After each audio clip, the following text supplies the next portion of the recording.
Мен не үшін қоразарды жақсы көрмеймін? Осы видеода менің подписчиктерім соны подробнее кішкене көретін болады. Біріншіден, мен оларды ұнатпаймын, себебі олар өмір айғалай беріп, менің видеоларыма достар мешает етеді. Еще олар байқұс тауықтарға да жам таптырмайды.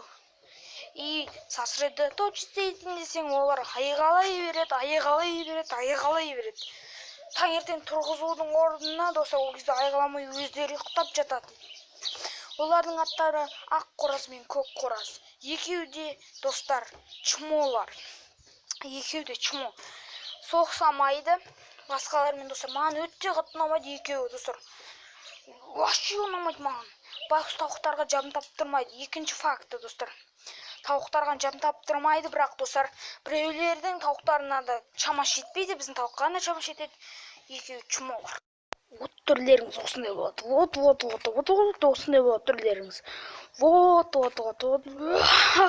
Вот так достар осылай болады.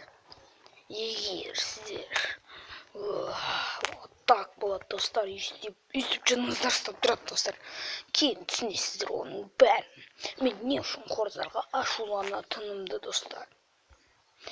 Бүгінгі анимацияда сіздерге айтып беретін боламын. Ал біз кеттік. Умри.